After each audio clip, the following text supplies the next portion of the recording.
Привет, друзья! На связи Collectors Hub.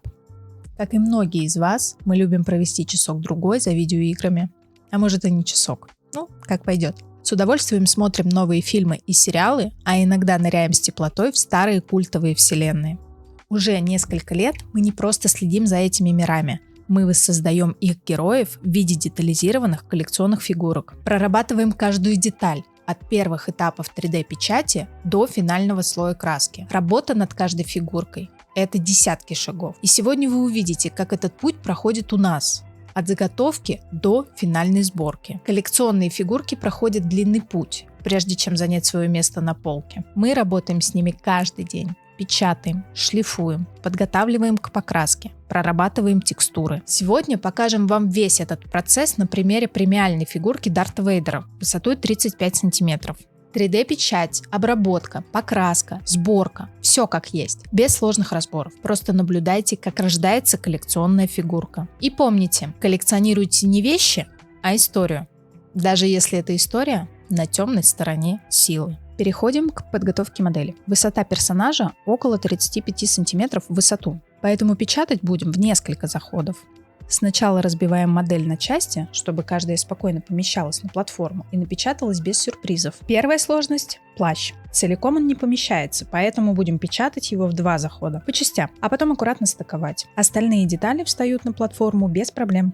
Перед отправкой в печать проверяем толщину стенок, расставляем поддержки. Важно, чтобы в процессе ничего не отвалилось. Заранее пробиваем дренажные отверстия для слива смолы. Позже они пригодятся для установки магнитов. Каждая сессия печати – это примерно 7-8 часов непрерывной работы. Так что все перепроверяем несколько раз и только после этого жмем старт. Пару дней спустя Вейдер почти готов к пробуждению. Осталось аккуратно извлечь его из принтера и перейти к следующему этапу – промывки. Достаем платформу и аккуратно отделяем от нее части будущей фигурки. Смола еще липкая, поэтому сначала слегка сбрызгиваем детали спиртом, так работать удобнее и меньше шансов, что все залипнет, включая нас самих.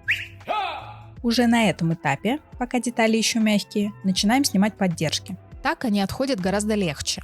Первый этап очистки – ванна с режимом полоскания. Отправляем туда детали минут на 10-15, чтобы быстро смыть основную смолу и не размазать ее по всей рабочей зоне. Следом ультразвуковая ванная с температурой около 50 градусов. Она помогает вымыть остатки смолы из всех труднодоступных мест. Финальный штрих – сушка в ультрафиолетовой камере. Буквально 15-20 минут, и фигурка готова к следующему этапу. После сушки переходим к первичной обработке. Сначала проходимся по местам, где стояли поддержки.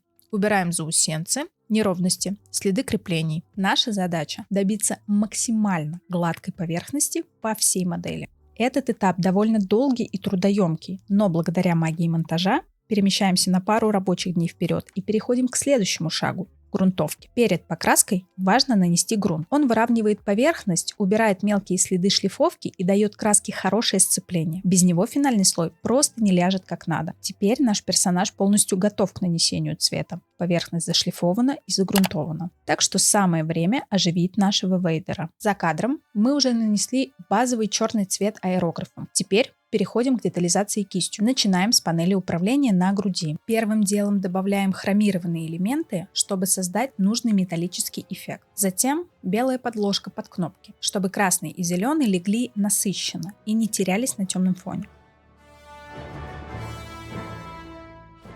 После высыхания аккуратно наносим основные цвета.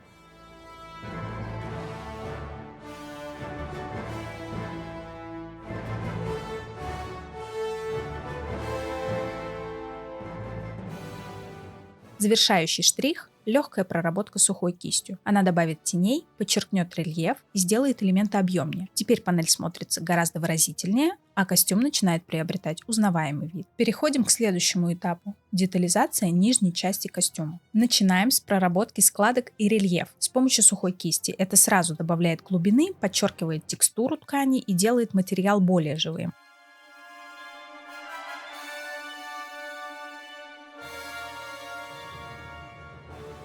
Далее переходим к металлическим элементам – ремню, креплениям, техническим деталям. Тут важно добиться нужного отражения света, чтобы передать реалистичный металлический эффект.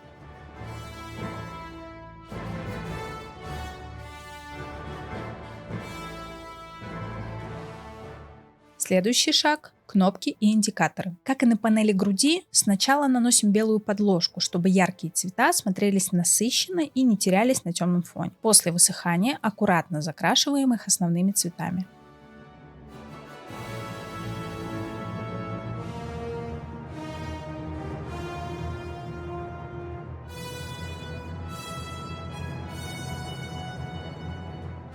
Теперь переходим к самым выразительным элементам – разорванным участкам костюма. Обугленная ткань открывает поврежденную кожу. Сначала прорабатываем базовый оттенок. Немного высветляем текстуру сверху, а затем добавляем эффект запекшейся крови, чтобы все выглядело убедительно. Этот этап особенно важен, потому что именно такие детали делают фигурку не просто красивой, а по-настоящему атмосферной.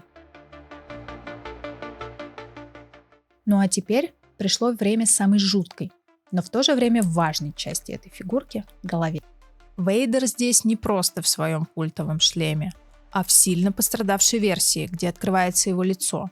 Если то, что от него осталось, вообще можно так назвать. Начинаем с базы. Наносим аэрографом оттенок кожи. Добавляем текстуру, чтобы все смотрелось естественно. Насколько может выглядеть естественно человек, которого жарили молниями и обжигала лава. Дальше тени и детали. Подчеркиваем складки, углубляем рельеф, добавляем багровые и темные оттенки. В этом случае, чем реалистичнее, тем страшнее. Используем несколько слоев, создавая эффект ожогов разной степени свежести. Глубже – запекшаяся темная кровь, ближе к краям – более светлые следы.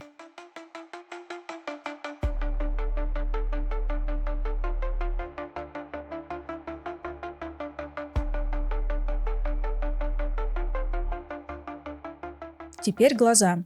Точнее, глаз он тут один. Покрасневший от напряжения и температуры белок и зрачок цвета пламени. Подчеркиваем опаленные края, добавляем металлизированный блеск и выделяем переходы между разрушенными и уцелевшими частями. Благодаря магнитным креплениям быстро соединяем детали шлема и лица. Оплавленный металл, угрожающая маска, застывший взгляд. То, что надо. Переходим к рукам и перчаткам. Сначала сухая кисть по складкам и рельефу ткани. Так появляется глубина и костюм становится более фактурным. Далее металлические элементы, аккуратно прокрашиваем бронепластины, добавляем легкий блеск и выравниваем тон темной проливкой, чтобы все выглядело цельно. Обгоревшие участки тоже не пропускаем. Аккуратно обводим края оплавленных дыр, чтобы все смотрелось так, будто Вейдер действительно прошел через огонь. Потому что он буквально через него прошел. Следом ботинки. Работаем в том же ключе. Несколько оттенков черного и серого, сухая кисть, чуть пепельных акцентов по краям. Прорисовываем эффекты выжженности и потертостей. Переходим к базе. Начинаем с оформления горящих элементов. От самых темных оттенков в глубине, затем постепенно вытягиваем цвет наружу. От насыщенного бордо к ярко-оранжевому и желтому. Работаем в несколько тонких слоев аэрографа, чтобы добиться мягких переходов и настоящего эффекта горящего огня. То же самое повторяем и на задней части турбины. Там тоже жарко. Соединяем две части базы и продолжаем работать с деталями. Для начала выравниваем цвет турбины, чтобы потом можно было пройтись сухой кистью и добавить проливки в трещины, сколы и неровности. Там же добавим пепельных оттенков для атмосферы. Теперь приступим к оформлению скалистой части базы. Берем сухую кисть и аккуратно прорабатываем выступы. Добавляем серые оттенки, немного белого и теплого коричневого. В зону под ногами фигурки и турбины также добавляем коричневые тона. Это основа будущего эффекта оплавленной земли. Затем бордовые цвета, а также немного ярко-красных чернил, чтобы усилить ощущение жара. Финальный штрих – легкий желтый контрастный слой. Сразу появляется ощущение, что турбина действительно только что рухнула и продолжает полыхать. Еще немного финальных штрихов, и Вейдер готов. Турбина почти закончена. Затемняем корпус, добавляем обгорелые участки и немного усиливаем градацию оттенков, чтобы создать эффект жара. Теперь беремся за детали. Красим символ Альянса повстанцев в насыщенный красный. Пусть хорошо выделяется на фоне оплавленного металла. Ниже маркировка модели. T-65BX. Такой же истребитель был у Люка Скайуокера, но пока Вейдер его не сбил. Пара акцентов за кадром и фигурка готова. Собрана, окрашена, подсвечена и готова к финальным кадрам. Спасибо, что прошли этот путь вместе с нами. И помните, коллекционируйте не вещи, а историю, даже если эта история на темной стороне силы.